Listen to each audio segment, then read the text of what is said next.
এবার 2026 সাল থেকে বাইকের নিয়মে কিছু বড় পরিবর্তন আসতে চলেছে।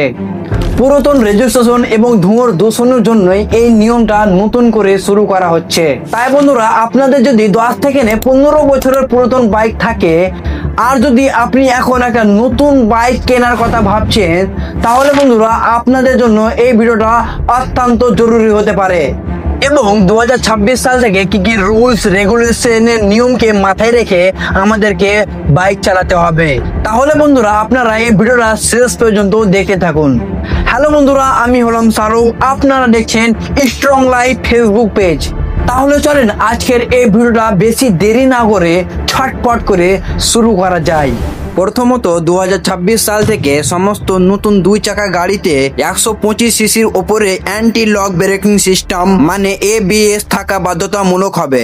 কিন্তু ABS কাজ কিভাবে করে? ধরুন আপনি হঠাৎ ব্রেক করলেন কিন্তু রাস্তা ভেজা বা পিছলানো। সাধারণ ব্রেক হলে চাকা লক হয়ে পিছলে যেতে পারে, কিন্তু ABS থাকলে ব্রেকিং এর সময় চাকা লক হতে দেয় না। এর ফলে গাড়ি নিয়ন্ত্রণে থাকে। এর মানে দুর্ঘটনার সম্ভাবনা অনেকটাই কমে যাবে। বিশেষ করে হাইওয়ে বা ভিজে রাস্তায় এটা অনেকটাই কাজে দেবে। দ্বিতীয়ত, এখন থেকে প্রতিটি নতুন বাইকের সাথে 2টি করে BIS হেলমেট দেওয়া বাধ্যতামূলক হবে, আর একটা পিছনের সিটে বসা যাত্রীর জন্য।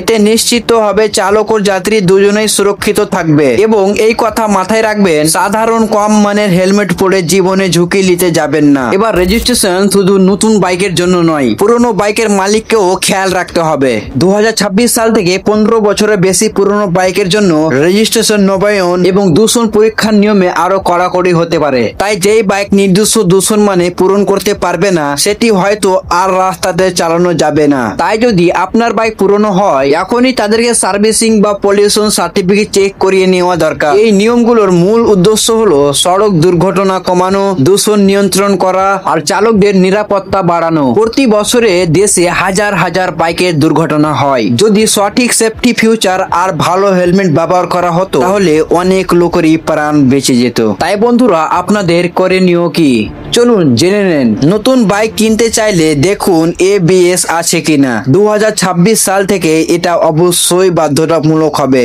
এবং ভালো মানের BIS সার্টিফিকেট হেলমেট ব্যবহার করুন। পুরনো বাইকের সব কাগজ বা রেজিস্ট্রেশন ও দূষণের সার্টিফিকেট আপডেট রাখুন। আর মনে রাখবেন, সড়ক নিরাপত্তা আগে, স্পিড পরে। বন্ধুরা, এই পরিবর্তনগুলো আপনাদের সবার সুরক্ষার জন্যই আনা হচ্ছে। তাই সচেতন থাকুন, নিয়মে চলুন আর নিরাপদে বাইক চালান। ভিডিওটা ভালো লাগলে একটা লাইক দিবেন, শেয়ার করবেন বেশি বেশি করে বন্ধুদেরকে এই ভিডিওটা। আর এরকমই রেগুলার ইনফরমেটিভ ভিডিও দেখতে চাইলে আমার স্ট্রং লাইফ ফেসবুক পেজটাকে অবশ্যই ফলো করবেন এবং ইউটিউব চ্যানেলটাকে সাবস্ক্রাইব করতে ভুলবেন না কিন্তু। তাহলে বন্ধুরা, দেখা হচ্ছে আরো কোনো একটা ভিডিওতে। তাহলে আপনারা ভালো থাকবেন, সুস্থ থাকবেন।